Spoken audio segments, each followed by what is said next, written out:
Aloha everyone, my name is Lawrence Kamakawiwo'ole. I'm more well known as Larry than Lawrence. I was born in May 1943 on Oahu.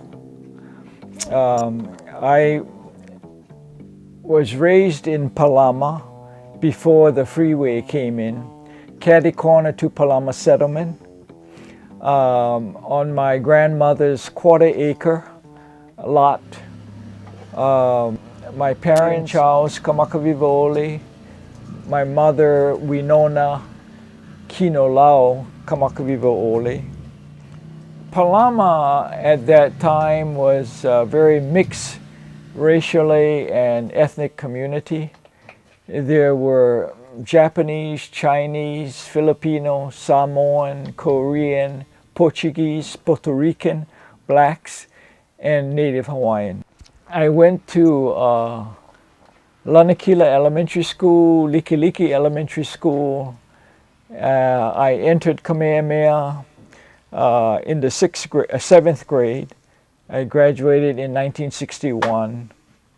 I then went to the University of Hawaii on a scholarship. Practiced law. I was a deputy prosecuting attorney under Keith Kaneshiro.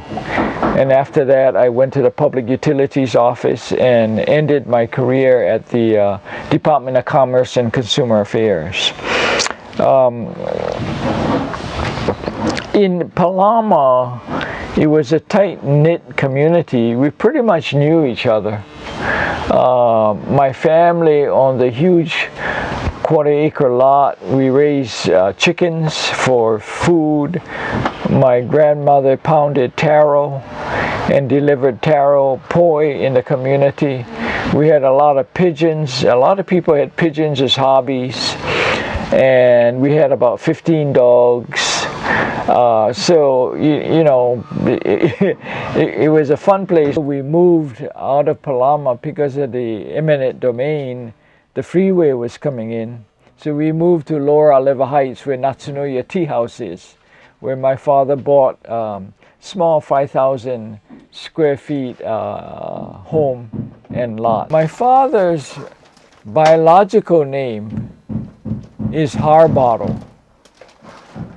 His great-great-great-grandfather was John Harbottle, a Britisher who arrived in the 1793-94, and he became Kamehameha's the first main military man in the conquest of Oahu. He was instrumental, along with a few other Caucasians, American and Britishers, in the Battle of Nu'uanupali.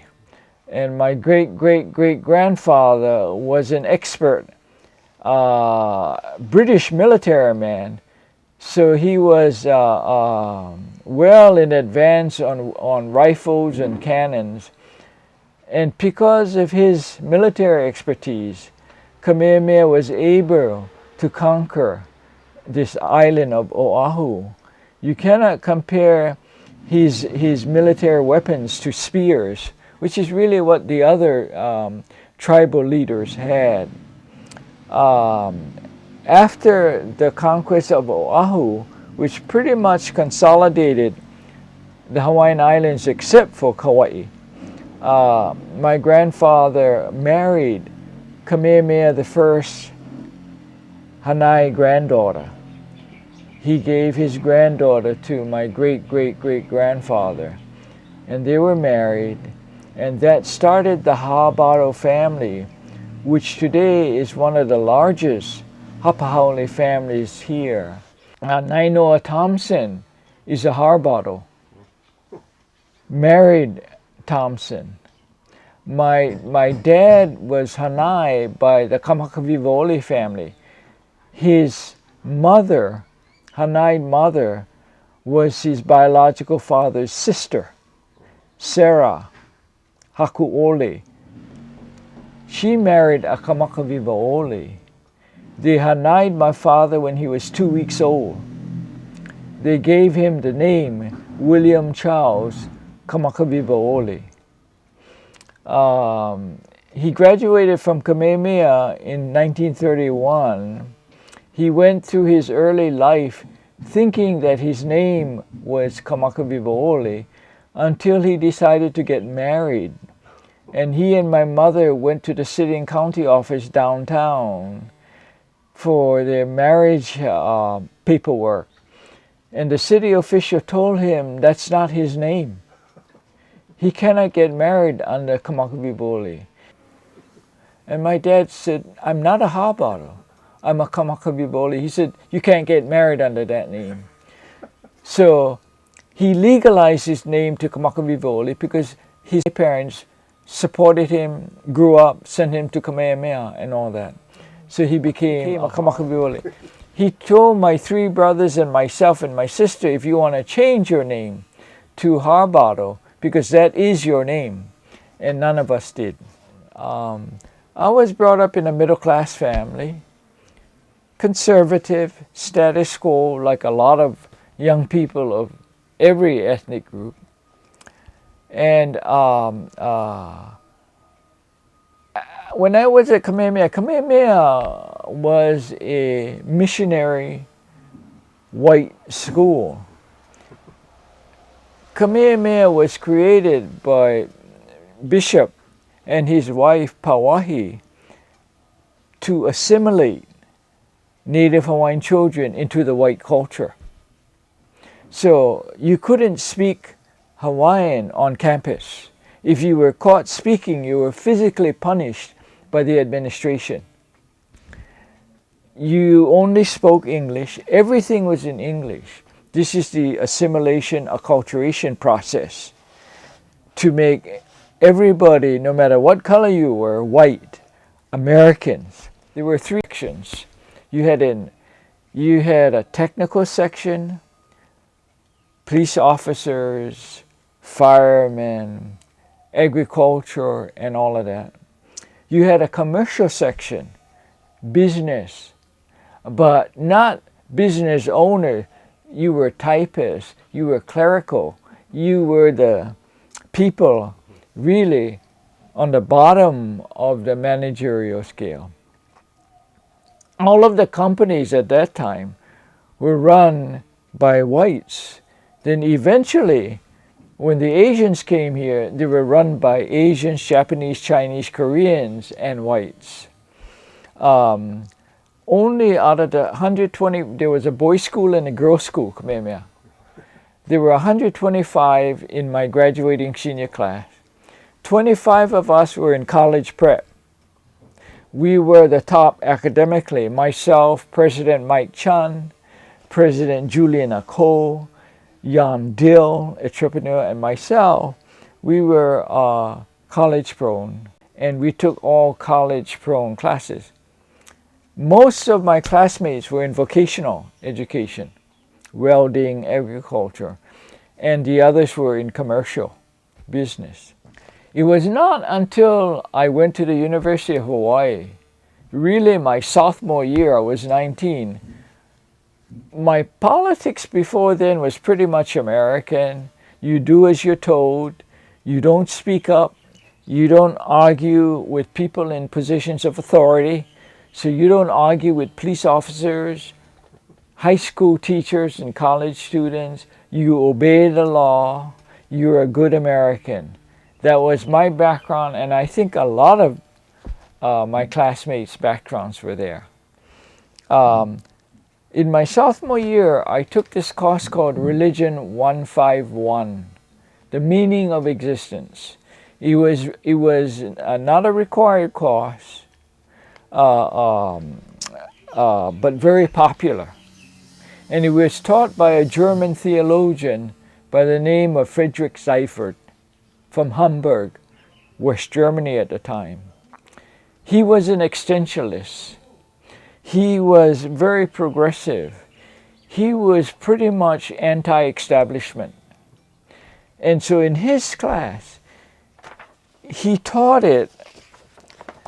I got to tell you this. His reading list was revolutionary.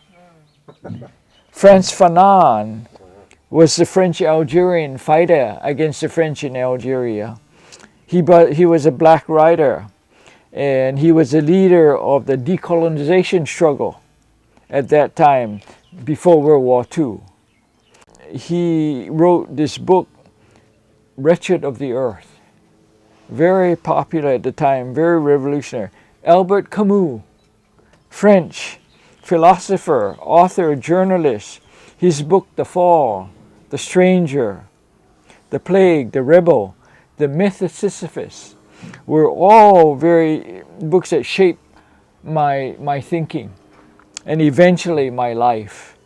Jean-Paul Sartre, French philosopher, novelist, political activist in France. He wrote the book Being and Nothingness and No Exit. One of my favorite, Dostoevsky, Russian novelist, philosopher. His book The Grand Inquisitor, Crime and Punishment, The Brothers Karamazov were favorite readings of mine. Søren Kierkegaard, Danish philosopher, theologian, and poet. He was widely considered to be the first existentialist philosopher. His work, Either Or, Fear and Trembling, Attack on Christendom, were important readings. And finally, Friedrich Nietzsche, German philosopher, The Antichrist, his book, Thus Spake Zarathustra, Beyond Good and Evil. He was the first God is Dead movement leader in the West.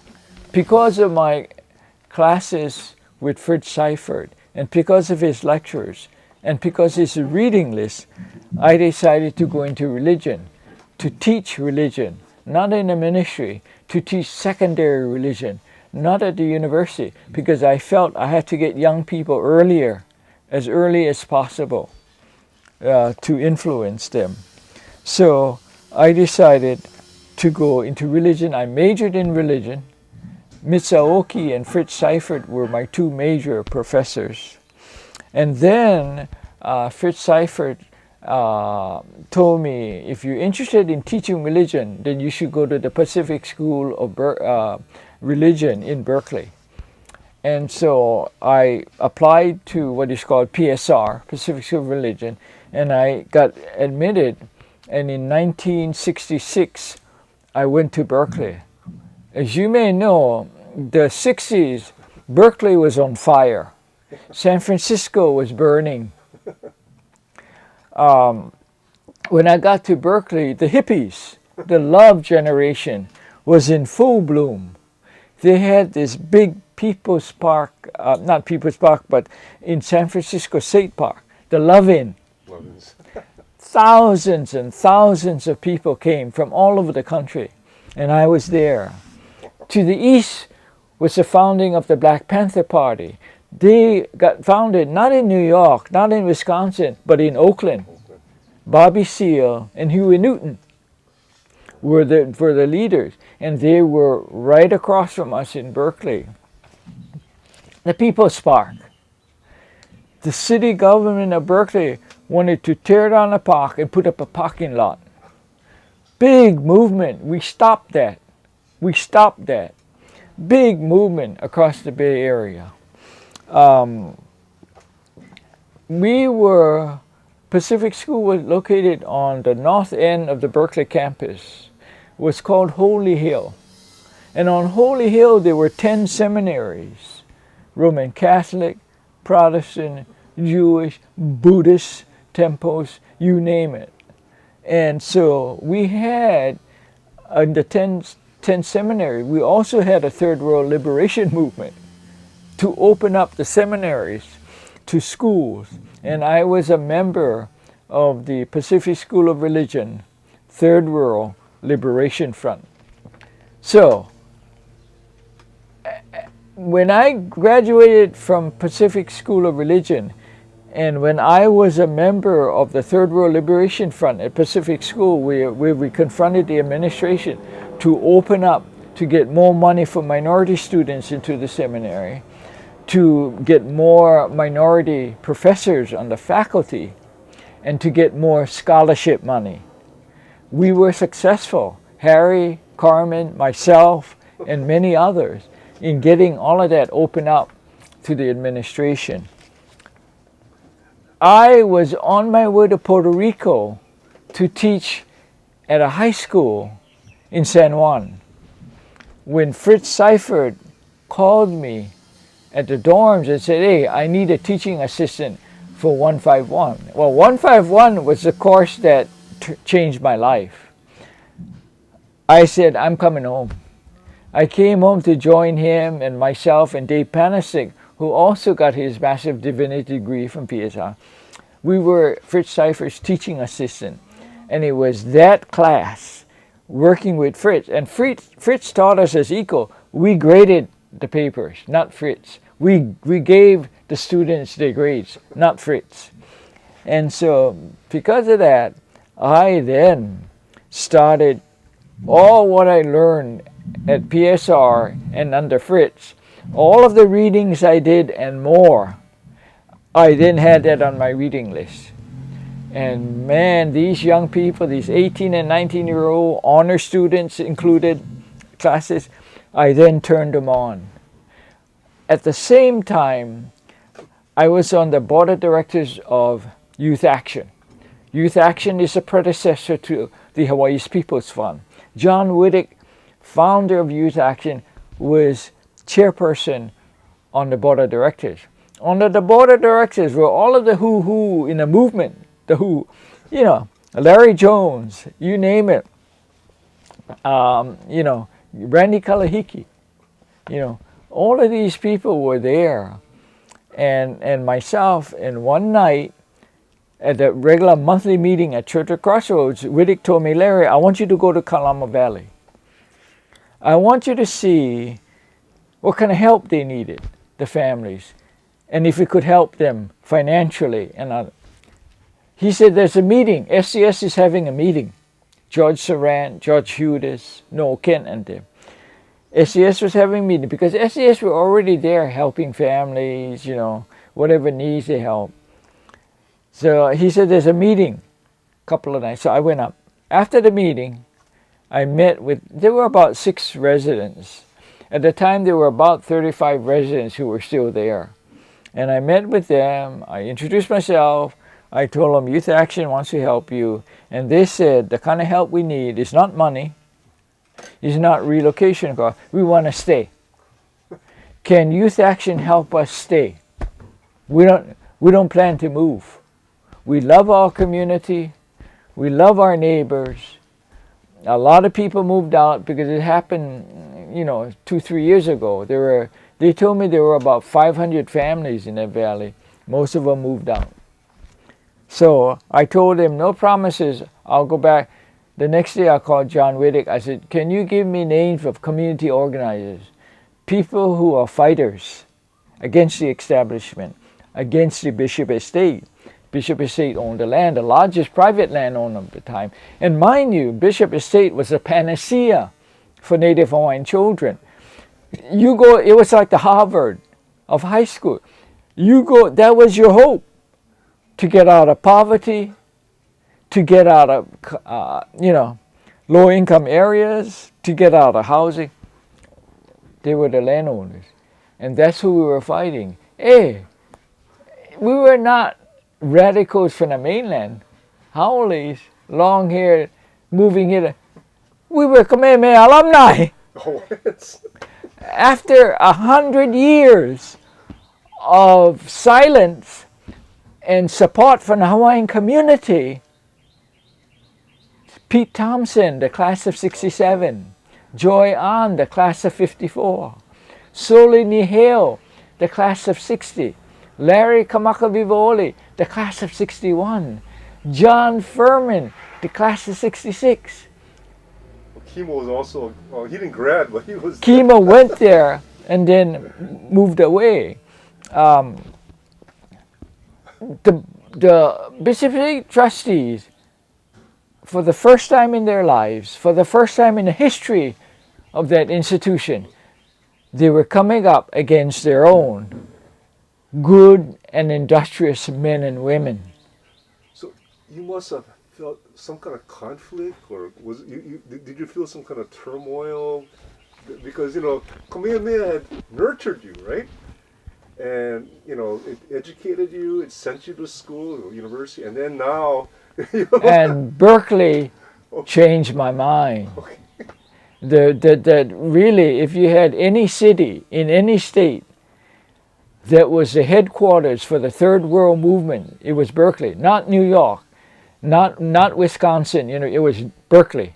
Everybody came there, and from there, everybody moved out, and I moved out to Hawaii. While I was in seminary, I met Bobby Seale, and we became friends because in the first year of Pacific School, a required course was practicum. Everybody had to work, get out in a community, church, hospital, you name it. I was fortunate enough to be assigned to Shattuck Avenue Methodist Church. It was the first church in Oakland that was racially integrated. The pastor of that church was a graduate of PSR, Bob Olmsted. He was in his early 30s. And I was assigned there by Pacific School of Religion to work with a group of young black people, about 30 of them, in North Oakland. Myself and Bobby Corson, married name, were the two assigned there. Well, when I got there, Reverend Bob Olmsted told me, you're going to work with all blacks. They're on the street. They're not members of the church. They don't attend this church.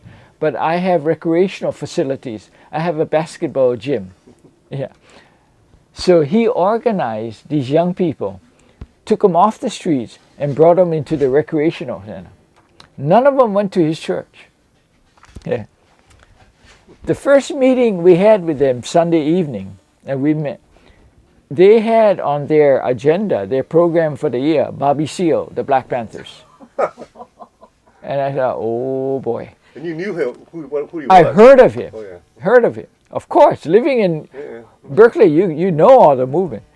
Okay, they already had asked him, and Bob Olmsted, the Reverend, approved of it on the church property.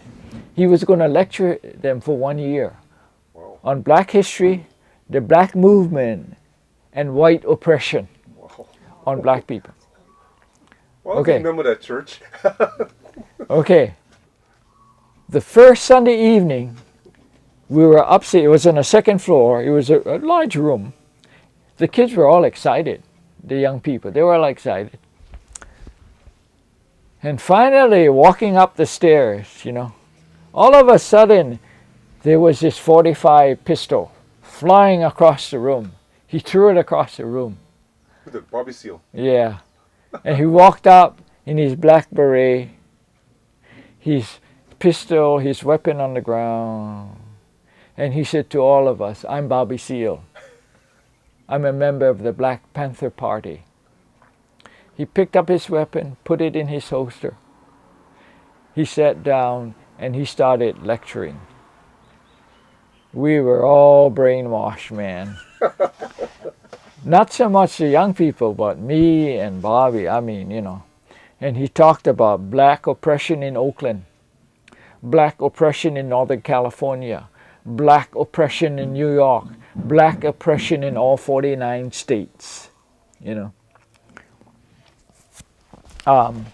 So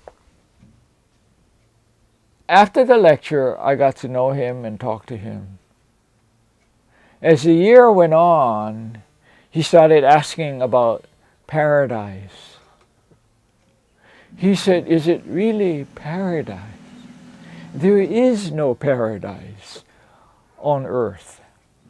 And so I started talking to him about the Native Hawaiians and the Asians working on the plantation, the Luna, the Lunas, Asians getting whipped on the plantation, and all of that.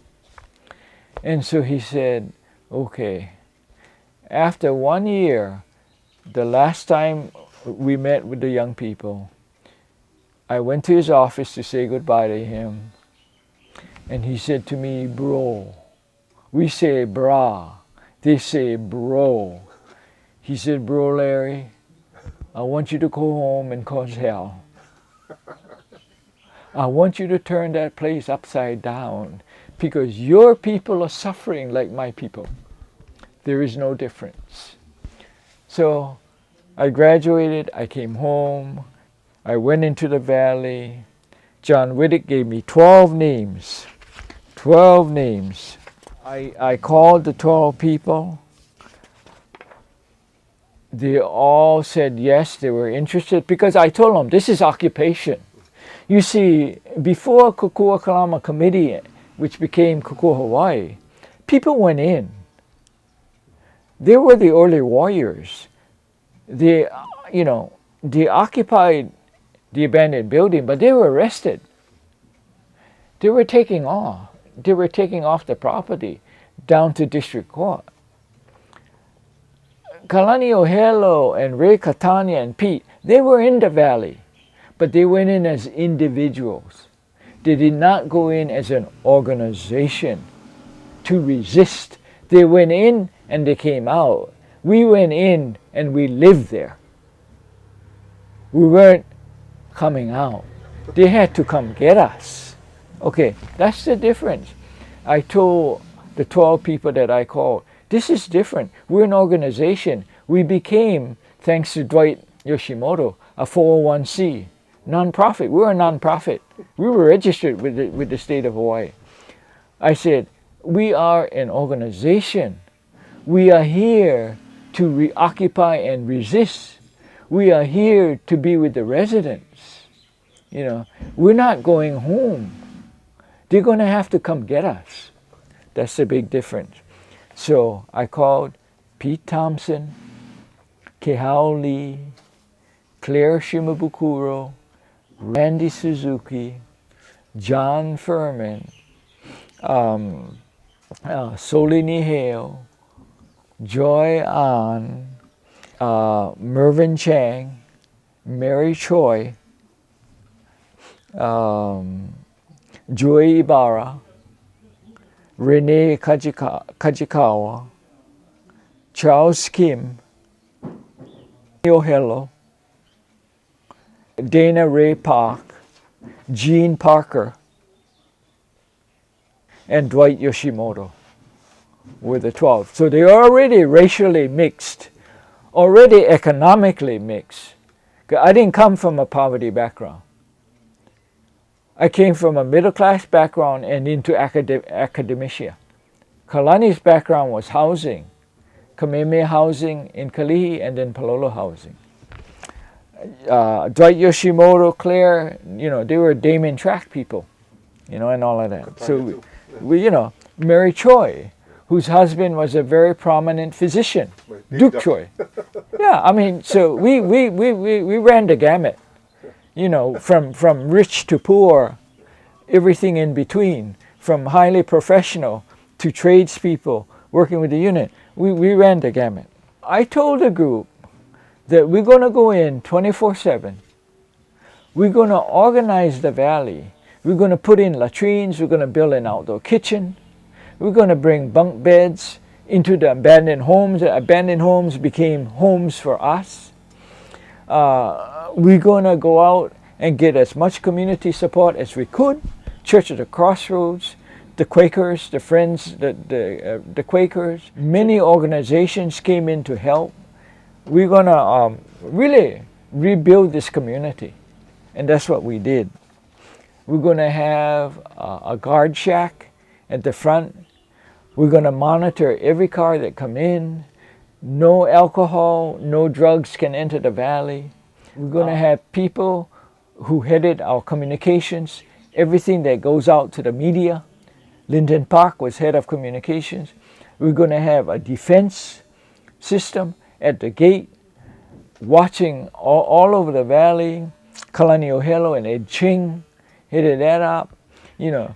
So we were pretty organized. We got in and we started to work 24/7 into the valley. Our mission for Kalani and myself, who later became the spokespeople, the public faces for Kalama Valley. Kalani and I went to every neighbor island to speak except Nihao. Public speaking engagements in community colleges, fishing villages like Miloli'i, prisons like Oahu, Community Correctional Prison, OCCC in Kalihi, elementary school kids. I really give credit to the Department of Education and to the principal. We were with first and second graders. I mean, for a public school teacher to ask the principal if these two guys could come, who is fighting the system, you cannot get any better than the Bishop Estate. I mean, they own more land than the Dillinghams and Robinson. They own 10% of the state of Hawaii. So these second graders, they'll be about 50 years old now, right? Yeah.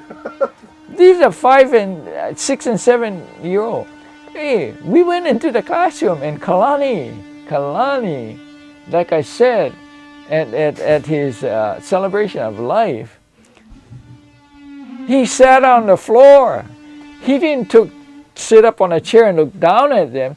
He sat on the floor and he said, come join me. And the kids were all around him. They were like an amphitheater, you know. And I sat in the back on a chair. I didn't sit on the floor. And he started talking to them in plain English, you know. And, you know, they were asking him, like, what do pigs eat? Because they saw George Santos and his pigs on the meat. They saw Kalama Valley on TV every other night. Oh, do they bite? Are they tame? And where do they sleep? And Kalani talked to them. And eventually he led them down the road. That pigs were food on the table for your family and mine. You know, I mean, and pigs needed land like Kalama. These are pigs, he told the children, who had to leave home in Wailaikahala to move to Kalama. Maybe, he told the kids, maybe you know children your age who had to move out of their house. He doesn't say eviction, who had to move out of the house in plain English. Nah. And all these kids started nodding their head. They loved the dude, you know. Oahu prison. These inmates, he knew some of them from Palolo housing, from the streets, you know. He walks in with me and they say, hey, hi Kalani, how you doing, bro? He felt right at home. I never knew an inmate. You know. Yeah, boy, he talked to them face to face. There were hundreds of them. They packed a huge hallway, standing room only. They saw us on TV. They read the newspapers. They knew about Kalama Valley from the media. Man, Kalani just nailed them, boy. He said, I want you, when you get out of here, to get back to your communities and become community organizers. I don't want you ever to see you back in here again. Hey, these guys listened because, hey, he was from where they are. They weren't talking to a university professor like me. Yeah. So anyway. That's amazing. He had such a really good style. Only Kalani in Kokua Hawaii. He was the only one in Kokua Hawaii. He wasn't the only one who came from that background. He was the only one who could talk and came from that background. I mean, he could talk standard English, no pidgin. He could talk to professors at the East-West Center. He could talk to PhD students doing their dissertation. And he could talk to people in prison and these little kids on the floor. And everybody in between. I mean, he was gifted. He could sing too. He could sing. He was musically gifted, and he read. He was an intellectual. He read the stuff that university students were reading. He knew all of that. Kalama Valley, a lot of people came in to support us, of all racial and ethnic backgrounds. Hundreds and hundreds of people came in. Church at the Crossroads, the Quakers, other organizations brought in food. We never bought food for almost 2 years. They were all donated. Truckloads started coming in to drop off the food at our kitchen area. You know, we had the place all organized. We had an open house one day. A lot of cars came in to look at the valley. All the residents stood in front by the mailbox in front of their homes, waving. Part of the success if you will, of the Kalama Valley struggle. And what I mean by part is we were there for so long. We held out for so long. It's because we had hundreds and hundreds of people from various communities coming in, of all ethnic and racial backgrounds, of all professions. Professors at the university, you name it. Randy Kalahiki, Kahuna Lapa'au, Sam Lono, all these people, the Beachards, you know, Professor Funny, they came in to help.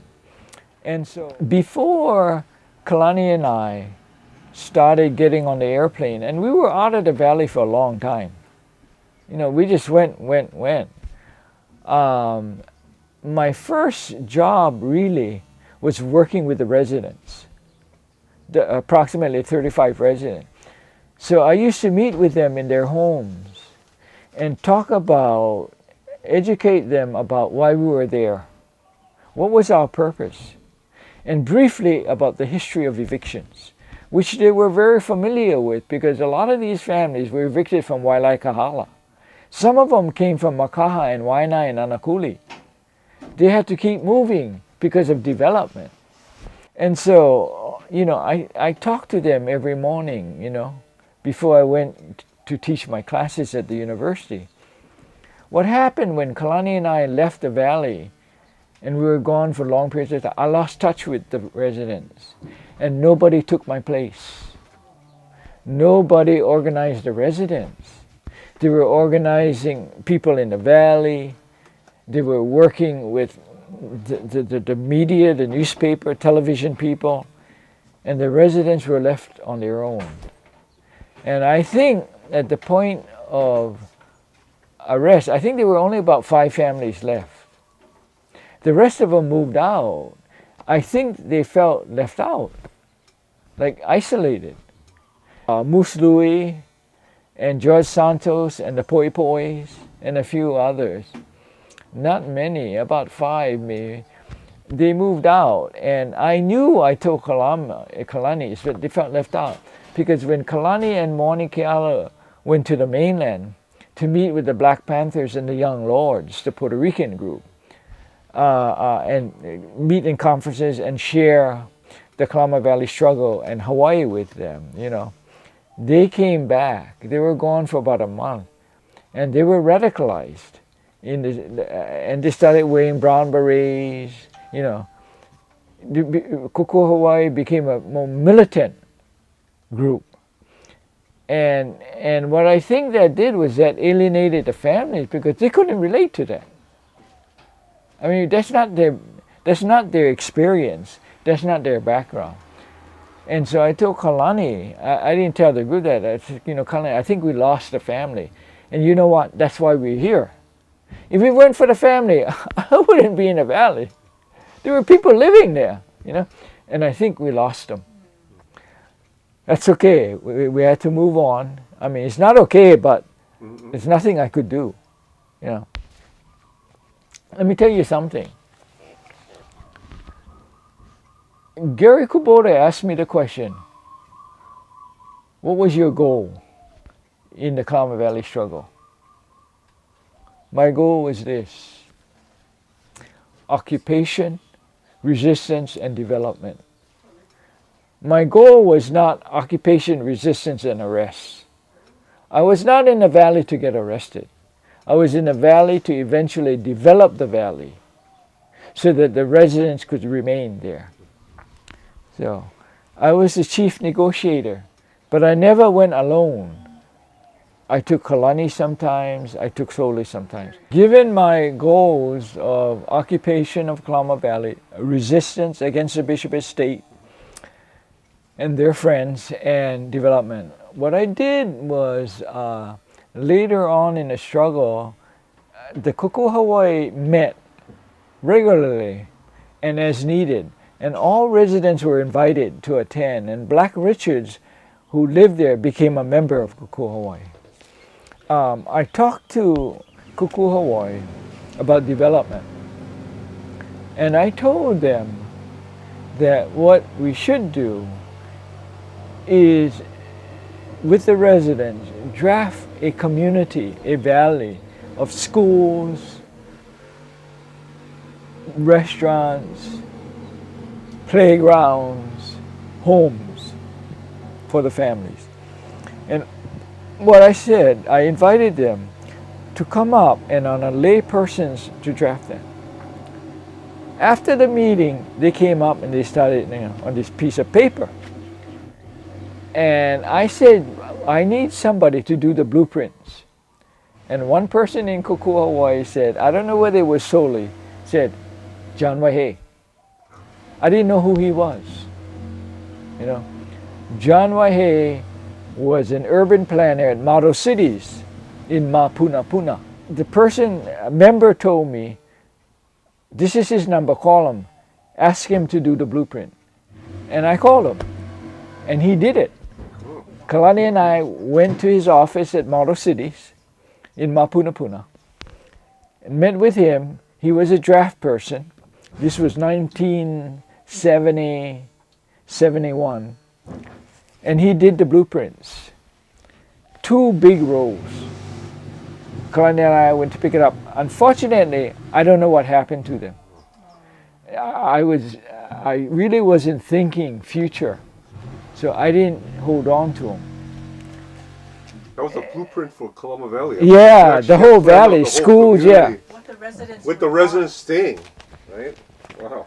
My negotiations with the Bishop Estate trustees was this. I told the 5 trustees that you work with us, you work with the residents, you work with the engineers and everybody, develop this valley. We have low income, middle income, and high income in one valley. We can do this. We can have the residents remain there. We can have middle class people move in and upper income. And everybody would have rules. Rules and regulations, including the resident. They gotta follow rules. If they have a junkyard, they can have it, but it's gotta be nicely kept. You know, with a shed, cars there parked, hangers for all the fenders, not thrown all over the place. If I was living there, I'll get kicked out. But you know, you want to live in Kalama Valley, you gotta have rules. Multi-use. Multi-use. Yeah, multi-use. Okay. The Bishop Estate, I did that twice. They came back twice and said, no, we cannot do that. We have to get as much money out of this land as possible. We have to develop high income homes. Get money to educate our children at Kamehameha. Give them scholarships, pay them. Okay, that was it. It was about 2 months later, the arrest happened. We were all sort of on the alert. Anyway, I wasn't arrested. And the reason I wasn't arrested is that on May 10th, 1971, we were nearing final exams at Manoa, the religion department. And usually, before final exams, the faculty meet. And I told Soli, before I left about 4 o'clock in the afternoon, and I told Ed Ching, who was on security at the guard shack, I gave both of them my mother's home number, and I told them, if anything happens, you call me at my mother's. I'm going to sleep there after the meeting. So the meeting got through about 8:30 at the university, and I drove to my mother's place near Natsunoya Tea House. At 10:30 at night, just as I was go to bed, the phone rang. Georgiana Padigan. She was a social worker at LT. Later became director of the Hawaiian Homes Commission under Waihe'i. She said, Larry, and she was a friend of mine, she said, Larry, the Board of Trustees want to meet with you tomorrow morning at 10 o'clock at Halekuila Street, their office downtown. And I said, what for? And they said, they want to meet with you and come to a compromise on the valley. They knew your proposal. they were willing to talk. And I said, you know, for almost 2 years I talked to them. I don't want to talk. You know, there's no use. They're not. She said, no, Larry, they're very serious about opening up this valley to your ideas. And you know what I told Georgiana? I said, they're a crock of shit. They're not interested in middle class, lower middle, and poverty-stricken people. They're not. That's not where they're at. She said, Larry, they are. They are. All of a sudden, my mind flipped. I mean, it happens in life. You flip. Okay, you made a huge mistake. You know? And I told Georgiana, I'll be there at 10 o'clock. 6 o'clock the following morning, May 11, 1971, I get a phone call. It's Ed Ching. And all he said to me was, Larry, they're coming in. I got on my car, I sped to the valley. It took me 25 minutes. I got there before 6:30, and there were hundreds of police officers locked arm to arm on Kalama Highway, fronting the valley. The gate, the main entry, big padlock on, locked. I pulled my car up to the gate, and Ed Michaelman met me. Ed Michaels. He was the land manager for East Oahu, for the Bishop Estate. He walked up to me and he said, you can't go in, it's private property. I said to him, Ed, this is not private property. This property belongs to the people who live here, the Kalama Valley resident. He refused to move. We got into an altercation. He moved on the side. I told the officer, open the guy. He unlocked the gate, pushed it aside. I drove in about 50 feet, and the paddy wagons were coming down. They knew my every move. They had my mother's home set. I was on HPD, followed me for almost 2 years. They knew when I was going to get to the valley. They knew they were not supposed to stop me for speeding. Let him get to the valley. They knew that. So the paddy wagons, 2 of them, started coming in. I turned around. No use. They were all gone.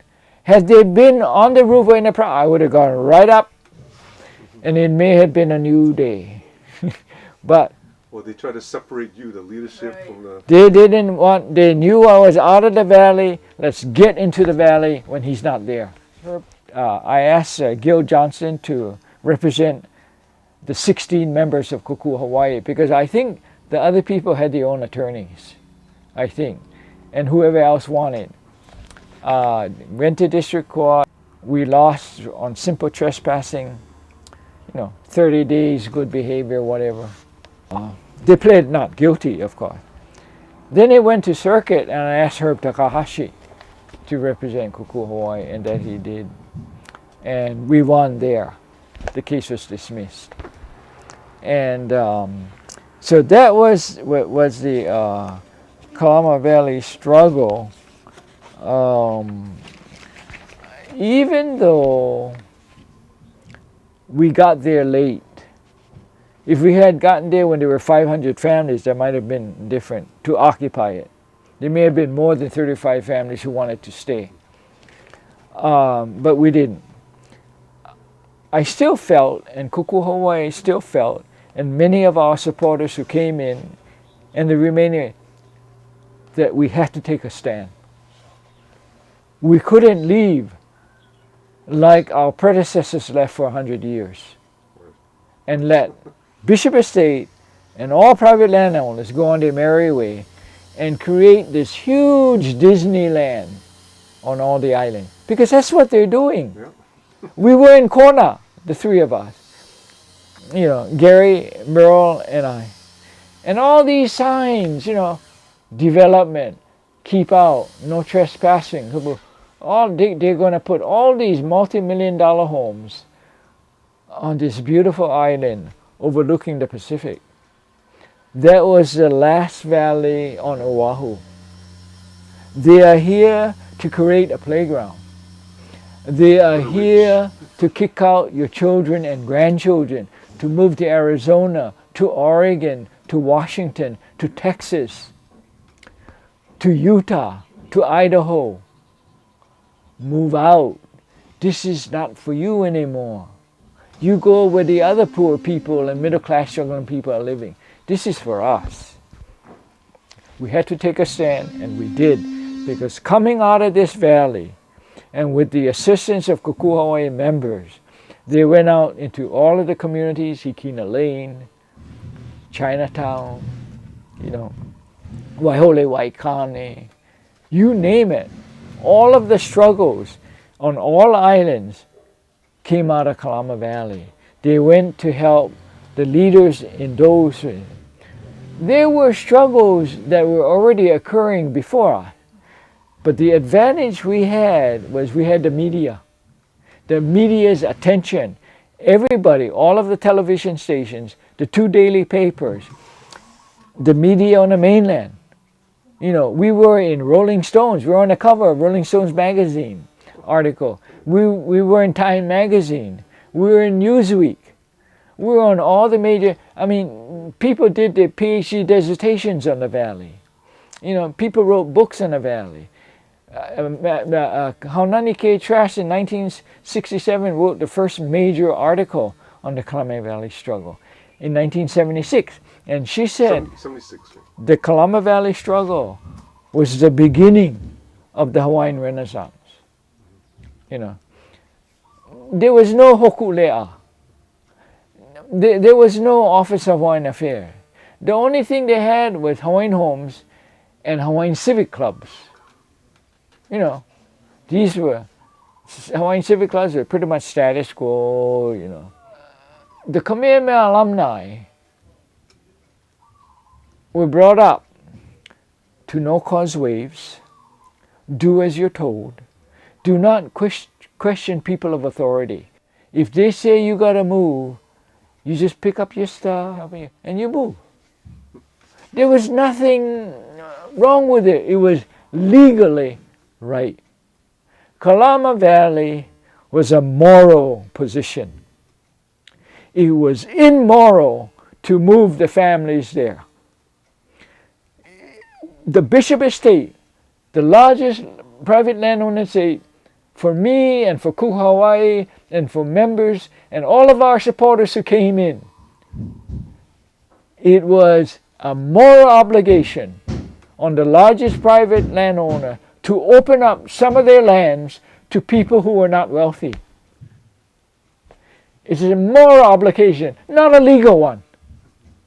It's a moral one. And the moral one to me, as a retired attorney, is a higher authority than a legal one. Because the U.S. Constitution was built on morality. These were church people. They were not lawyers and judges. They were ministers and children of ministers who came here. Moral obligation.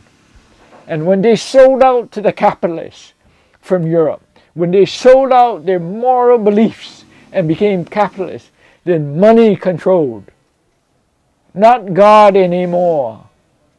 Money controlled. And we are here to put up a beautiful, beautiful Disneyland for people all over the world with lots of money. And if you look at the value, the real estate value of the homes right now in 2018 in Kalama Valley, they are all multi-million-dollar homes. That's what they're selling for. Can you imagine George Santos's pig farm, the nurseries, the junkyard dealers? That dirt unpaved today is worth over $1 million for your home. Every one of them in that valley. That is what the capitalists in America wants to do in Hawaii. They did it well, and they will continue to do it in Kona. So people on the Big Island, wake up! Because your children, your mo'opunas, will be living in Phoenix, Arizona. You need to organize your communities. You don't want this kind of development in Hawaii. There's enough of that kind of development on Maui, the Big Island, Oahu and Kauai. You don't need it. This is the significance of the Kalama Valley struggle.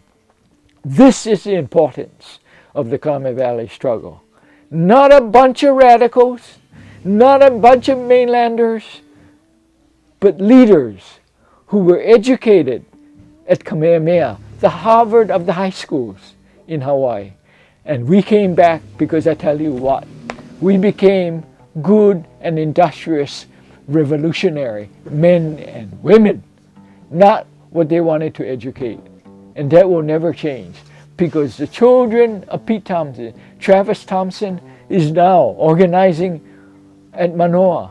You know, Sully Nihale's daughter, MD doctor, she was a chief physician in Idaho, North Dakota, against the pipeline coming through.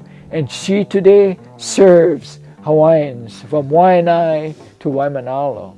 You know, and these are the children of the Kalama Valley members there. And there are more. There are more. Kehao's son, Kalani's son, Keku'e Ohelo, feeds the poor. He works for a farm in Waimanalo. He takes the food that they cannot use to homes, to tents, to no tents, to feed the families. This is the significance of Kalama Valley. Oh, not that, why occupy? They're going to get evicted anyway. No, you got to see the long picture. You got to have a vision, 2020 plus vision that looks way beyond Hawaii, way beyond the shores of Sandy Beach, to protect our āina, one of the most beautiful places to live in on the earth.